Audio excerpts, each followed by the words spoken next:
the keyboard to the boardroom. This is the Business of Esports.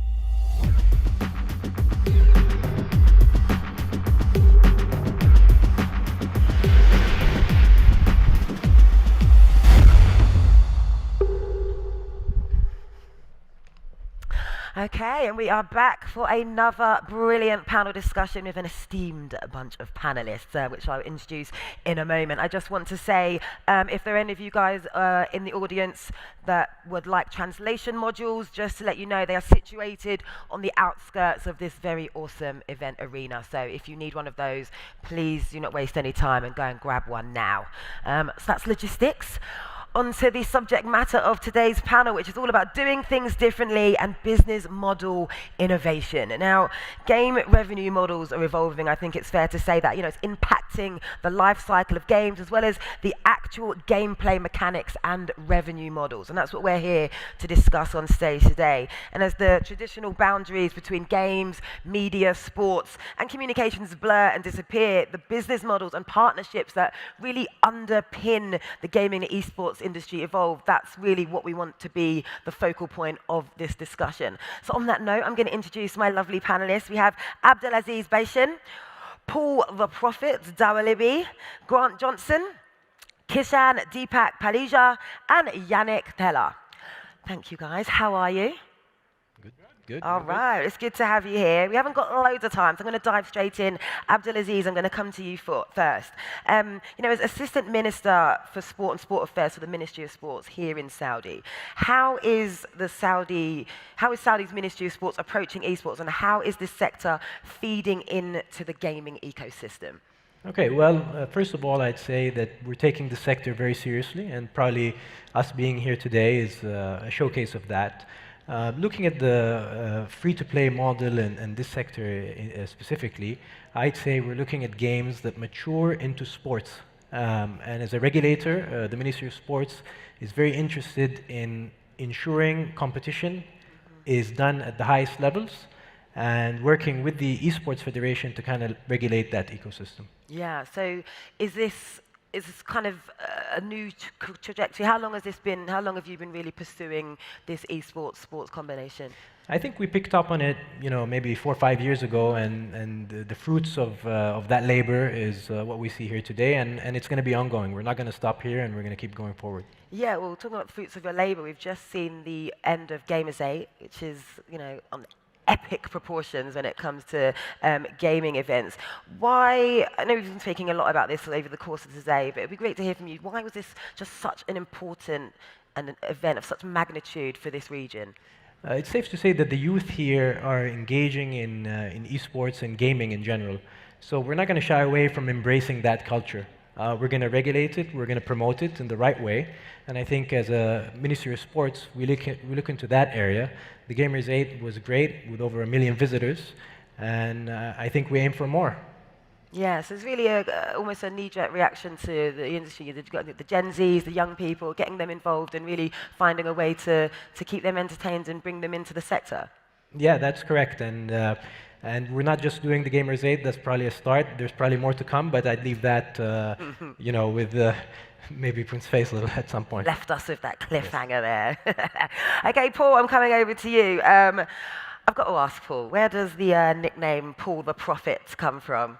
I have a rough idea, but I want to hear from you. Just to be clear, it's spelled with an F, not PH.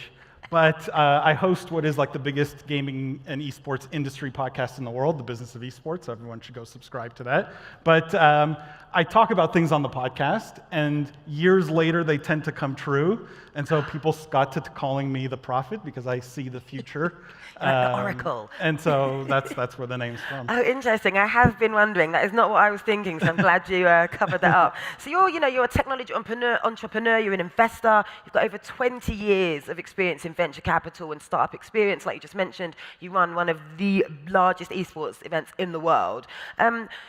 What I want to talk to you about is something that we've been touching up on stage, the Metaverse. Talk to me about the business opportunity around the Metaverse, because you work for Holodeck Media, they focus exclusively on the Metaverse, gaming and crypto. So how does this combination of skills enable you to really help the industry and advise?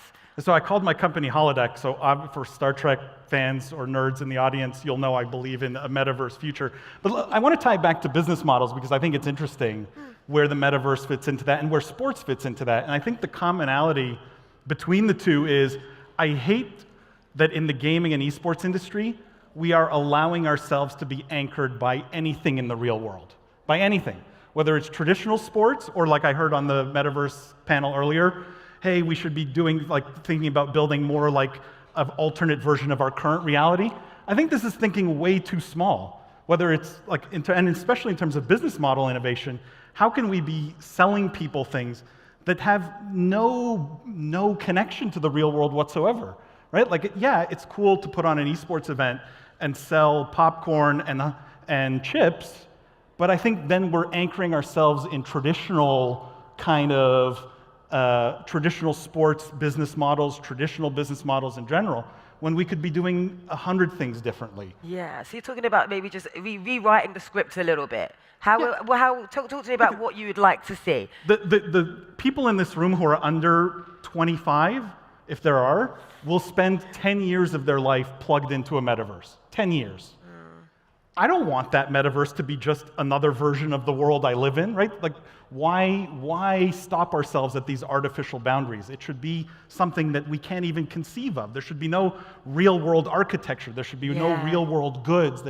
It should all be creations not bound by reality. So it's about thinking big. Do you think there's a bit of a fear, maybe, as to why there's constraints on this? Because people are like, if we dip our toes in, if you go outside of the box too much, people might not take this experience, or it might not be welcomed, it might not be well received, so they're playing it safe. That's what it sounds like to me. People have always been fearful of new things. If you look at technology over the last 25 years, everyone has resisted basically every technological innovation we've seen.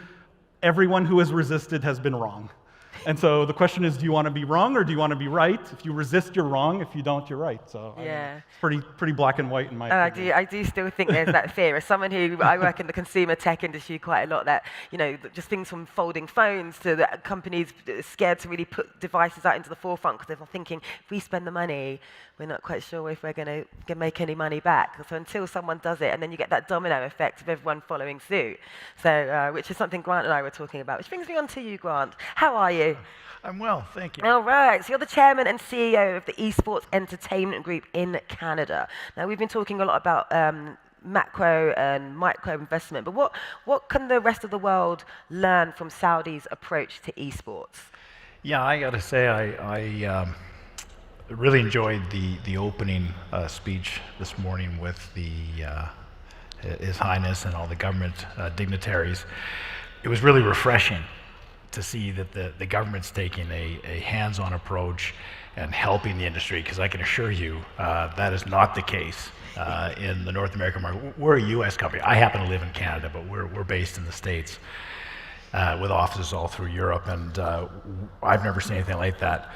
What I'd like to see, and I love the whole Ready Player One concept that Paul's talking about. We're not quite there yet, and there's going to be there's a bit of a journey to get there, but we're going in that direction. If we think 5 years ago, there was no intercollegiate esports teams, and now there's 200 universities in the States alone. I think 50 or 60 have full ride scholarships. That's how fast change is taking place in this industry. As everybody's heard in earlier, Gen Zers prefer gaming to traditional sports. That's happening. So it's just coming through. We're just starting to see we're in the early stages of change. One thing that I believe, and I'm an economist by education, which is kind of dull, but gaming's not. And we have to see a better sharing of the revenues. Right now it's 95% at the publishers. The rest of us are all fighting for less than $2 billion is a lot of money. Don't get me wrong, it's a lot of money, but when you spread it around thousands of companies, it's not that much. When you have 6, well, the biggest 3 publishers, I think, Paul, is 170 billion. We need to get a bit better at spreading that around to the rest of us in here. And then on the micro side, the gaming centers and the LAN centers, we as a software producing company, our job is to come up with programs and platforms that allow the entrepreneurs to have multiple ways to make their revenue. We heard this morning Food and Bev, or actually Jerry, Games, and with a name like Games, you knew he was going to go into the gaming business at birth. And Food and Bev's part of it. Do you want the pay-per-view? They're playing to use the stations. Do you want it free play with embedded advertising? Paul mentioned crypto mining. Our job is to make the products that allow the operators the flexibility to choose their revenue streams. So we're not quite ready for Player One yet ourselves. However, our new arcade product is getting there. It does work well with the Web3, and that's really. I'll make a shameless push at that later on.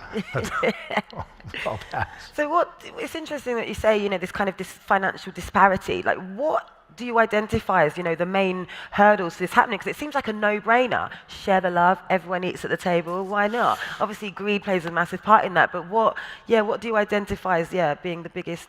I suspect it depends on which side of that equation you're on. If you're on the side that already has all the wealth and the money, you're less motivated to share the love. When you're on the other side, you're, hey, come on, share the love. I just want to say, can I say I hate that though? That we blame the publishers? Well, not blaming. It's just the way it is right now. It's changing. No, but my view is it shouldn't change. Let them keep 90%. If we can't figure out as an esports industry how to make money, then it's us that's failing, right? Again, we're talking about business model innovation. What should we be doing to monetize esports other than asking the publishers for a bigger cut? I think that's part of the challenge. No, I disagree, and I'm not going to give specifics, but there was an event that happened. The publisher saw there was extra revenues. The publisher came in, changed the terms after the fact, and I've seen them. I've been in the rooms, I've been in the conversations where they've proactively stopped revenue flowing to other people after the model is figured out. That's so I don't want to discourage the publishers from investing billions or hundreds of millions in quality games and better graphics and more. But what I'd like to see is when somebody else does figure out that model, as you say, we should be figuring those models out, that they don't proactively come and take that model back. I've seen it. We can talk privately about it. I just don't want to draw the attention of a publisher. You can scrap it out off stage, guys. Kishan, go on, you were about to say something. I think my company is kind of a good example of what you could do in a world where publishers obviously make most of the revenue. And I kind of agree that they should be, because they're the creators. It's the creator who always benefits the most.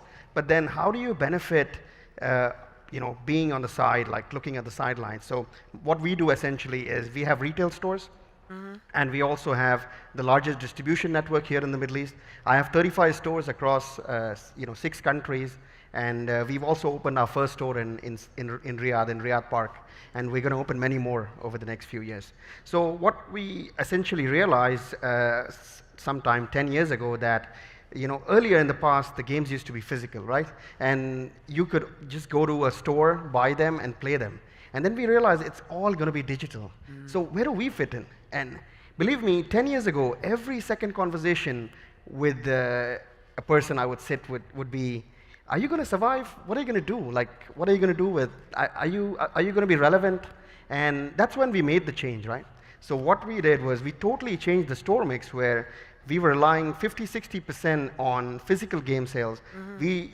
Now physical game sales are less than 5% of our business. Yeah. So that's because we sell a variety of things. We sell gaming merchandise, which, again, thanks to the publishers, it is why consumers want it. We're selling equipment that helps them make their gaming experience better. And now with competitive gaming and esports, they want better equipment. They want the best mouse. They want the best keyboard. And we provide all that solutions. We also help publishers market their games. So we also run an agency whereby they can market their games not just to the physical consumer, but also to a digital consumer. And we have the physical touch point where, here in our region, we have these big malls where we have millions of customers coming on a daily basis. And the publishers surely want to reach those millions of consumers, right? And we provide that touch points. But I think there's many other revenue models that exist apart from just making a game, right? Firstly, there's in-game advertising, there is merchandise, there's licensing. We've seen metaverses sell land, we sell real estate.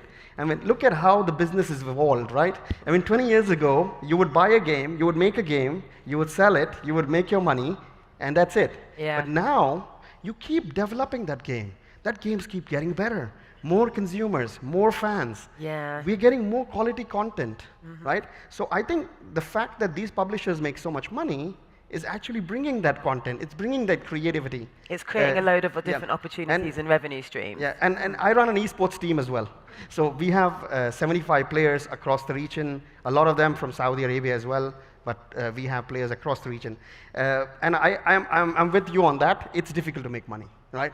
Because there's so much you do, and there's so much you have in your hands, but then we need to find ways on how we can profit from esports. And I think one way, what we see is that esports is a marketing tool for our stores, because the more people know us, the more they visit our stores, where you can get these nice equipment. And our players act like influencers who actually bring all the kids and all the gamers in to get this competitive equipment. Yeah, and as the industry grows and becomes more prolific, we're going to see more people driving to get this hardware. In the UK, I can only talk where I'm from, where I live, in the UK, just seeing a lot of dedicated gaming stores, which is something I did not used to see, like even 5 years ago. Dedicated gaming spaces, dedicated peripherals, everything is all there, one-stop shop for everything you need, and I think that's amazing. It's kind of grown the industry, right? So, think about it. My children are like 6, 8, and 10. They're already on their iPads. They started gaming there. And then these mobile gamers eventually become console and PC gamers. Yeah. And then that creates more demand. So over the years, people, when they were telling me 10 years ago that your business might struggle because you're not in the digital space, you're a physical retailer, actually no, the pie has become bigger. Yeah. There are more gamers now. There are more gamers who need more equipment. There's more ways to game, right? You have console gaming, you have PC gaming, you have mobile gaming, you have esports, you have freemium, free to play. So with free to play, that's a revolution. There's so many people now entering just because it's so easy. Just download the app and start playing, and that's it. And look at the number of games that are now releasing on free to play, right? And some companies have done so well that they're now public listed. So, it's kind of working for someone. It's not working for some. Yeah, of course. Yeah. Well, I've got to bring Yannick into the conversation. You've been quiet at the end there because I haven't thrown a question to you yet. Yes. Blame these guys. I've got a lot to say. Okay, so you're the CEO of Savvy Game Studios here in Saudi. This panel is clearly all about business, models, innovation. So as a new CEO, what are you building? And talk to us about how you're innovating. Yes. I will not mention that I was working for 20 years for a big publisher then. I don't want to have everybody against me. No, it's very amazing to see, first of all, the event here. We speak about the next world, and why I was very attracted to come to Saudi. I'm a developer, because as Abdulaziz said before, there is a passion, hunger for gaming in Saudi here. So it's amazing to be able to have the support to develop studios here. I developed studios in Europe, in China, in Abu Dhabi before. So now I'm very, very happy to be able to be here. Just a small fact. We did not publicize a lot the studio. Just open a LinkedIn page We got more than 3,000 applications, 90% from the country. It's amazing. My colleagues last week was waiting for his taxi, and somebody came to see him just in front of the office. Say, "Is it you in the picture?" Eric was like, "Yes. I've been waiting here for 1 hour. I want to speak to you. I want to speak with Mr. Yannick. I want to work for the studio. We want to work for gaming here." So for us, it's an amazing chance to be able to do that here, to share what we have learned in the past, me and my team members, and to work with Saudi people. The passion is here. We don't have that many big studios as well, or the scale that we wanted to have in the future. But again, that's why we're here, because we want to, we bring our pipeline, our knowledge, and we want to bring young Saudis to develop their homegrown IPs as well from here to the world, because we have a global view. I mean, gaming is global, is digital, so we think it's in the right place for us to start embracing the Saudi market and to show that we can develop a good product and big product from here to the world. Yeah, that is such a beautiful sentiment, Yannick. Thank you. And just quickly, what trends, opportunities, or risks are you seeing as well? You know, and how do these influence your thoughts when it comes to innovation? Innovation. I mean, I mean, not only me as a CEO, you have to look at the market. You need to be aware of what is happening on the market, of course, and what kind of opportunities you can have. We spoke about NFTs, we spoke about blockchain, about Metaverse. It's always enhancing the players at the end of the day. For me, for all of us, what we do, we develop communities. That's our job. And around the communities, the game is going to live. As you said before, life cycle of a game now is, when we start developing, is for 5 to 10 years. It's not like 3 months and the game is gone. And I mean, I had a very good teacher working for Ubisoft, because I mean, I remember back in 2006 when we released Assassin's Creed, the vision was we need to make sure that the players, the community has Assassin's Creed in gaming, but cinemas, book, anime. So he is able to touch the game and to be within the brand for 12 months. So that's all the things that we need to take into account, but all that things, we don't have to forget 2 fundamentals for me. The first one is the market. We don't develop any more games because, okay, I like these games. We need to listen to the market. I think the market is the boss now. It's not anymore the developer. We have data, we have market, we need to listen to the market. And it's very, very important to start from there. That's what we do. We don't start prototyping before having the knowledge of the market or to understand the player's behavior. Second one are the people. Developing game is not an easy job. It takes a lot of different jobs and it takes a long time. I mean, Abu Dhabi took 10 years to have a senior studio. You need to keep the people, to iterate what they do. My first life, I would say, I was a professional sports ice hockey player in Switzerland. So it's a different life, but for me as a leader, I can draw a lot of parallel between sports and the corporate life. Because in the sports, you need to be very good in what you do as a player. But if you are very good and you don't play as a team, there is no way that you can win. And in my studios, this is the values I want to bring to people, that we need to work, we develop the expertise of the people. The people want to learn, we take them, even as a junior. Everybody here who wants to join us, if they want to learn, we'll take time to teach. Yeah. But if they don't share the same values that we have, that's going to be difficult. Yes. Absolutely. Can I add a third thing? Because I love those 2 things. Yes. But the third thing is like, and I don't think it's talked about enough, which is any business model innovation we're talking about, any success in gaming and esports, has to be rooted from a place of this has to be fun. Yes. People have to be having fun. And if you make a fun game, people will play more and pay more. And I see too many, like I get pitched a zillion decks of now the hot thing is play to earn games, right? And NFTs in games. And Ubisoft is sort of somewhat notorious recently for pushing NFTs in games that gamers didn't want. Yes. But you have this situation where I get decks and it's 20 slides and the first 10 are tokens, economics, NFTs, tokens. So 1 slide on, and we're going to make a fun game, and then 10 slides on the tokens, economics, and I'm going, wait a second, you glossed over the most important part. Make a fun game that people will want to play, and you don't really need to be clever on the business model. They'll buy in-game items, they'll pay monthly subscriptions, they'll do all the things that people do if the game is fun and whatever innovation you've added to it makes the game more fun.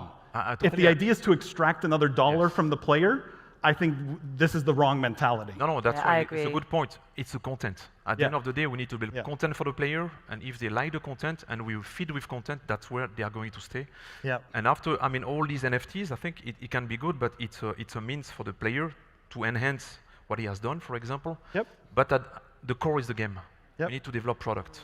Yes, But just at some point along the way, I think some people have lost sight of that, and it's all about profit, profit, money, money. How can we do this? How can we jump on this new thing, this new fad, even though people don't quite want it, because people just want a fun game at the end of the day, like you say, Paul. EA's notorious for this. I mean, right? Like the loot boxes, and they had to play like 8,000 hours to unlock Darth Vader in a Star Wars game, right? Like things that just absolutely, if you sit in a room with accountants, you go, oh yeah, this makes sense.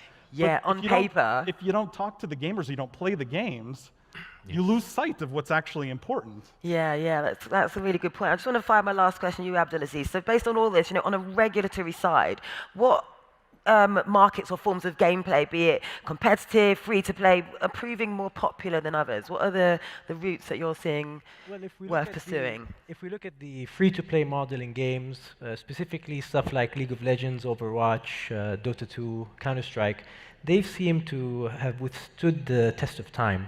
They're there for a very long time, and developers have been able to make a lot of money out of them over a very long period. But around that is competition.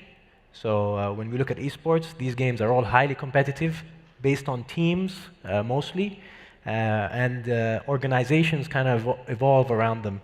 And I think those are the types of games that kind of end up being here to stay for a very, very long period. And those are the ones that federations are kind of looking to try to promote and to try to somehow host competitions and tournaments around. Again, they're all built around the community around each game. And I think that's what everyone else here has touched upon. I'd like I'd like to jump in on one thing, because most of what we're talking about here, again, is back to the game, back to the publisher. Here's an idea, and this is a revenue model that will work, and it's working out, finding a way to make money, not as a publisher. Because we're seeing the growth in the intercollegiate space, and because we know the younger audience prefers gaming to traditional sports, what we're seeing in the universities is they're looking at their gaming facilities now the way they used to look at their athletic centers in the 90s. I mean, you had this facility, students would be more likely to choose UCLA over Brown or Broward because of the extra facility. We're seeing that in gaming. And it's not just to have the terminals there, of course, but it's also being able to go in there, do their social media, do their casting, a lounge to hang out in. And the universities are using that as a tool to attract students to the schools. And there's a model to tie it into the tuition, which I'd be happy to explain to anybody here if they want to talk about that model. I told them there'd be a shameless push at some point. There's a timeless question. Which is, can esports stand on its own? Esports as in competitive play on a stage, and be an industry that is net revenue positive on a global scale, or is esports purely a marketing tool, a marketing expense to drive other things? Purchases in stores, purchases in games, right? Is it its own thing, or is it a marketing tool? But I think those big games have shown that they do stand on their own. I mean, when you look at other than Riot, right, who makes money. Valve does make money out of it as well. Yeah. So we're just falling into subjective territory. Okay. Right, I'm getting in my ear, but I've got to cut this up, guys. I'm really sorry. You could, of course, carry on the debate off stage. I've been glad to referee. On that note, give my wonderful panelists a big round of applause. I think they deserve it. Thank you, guys.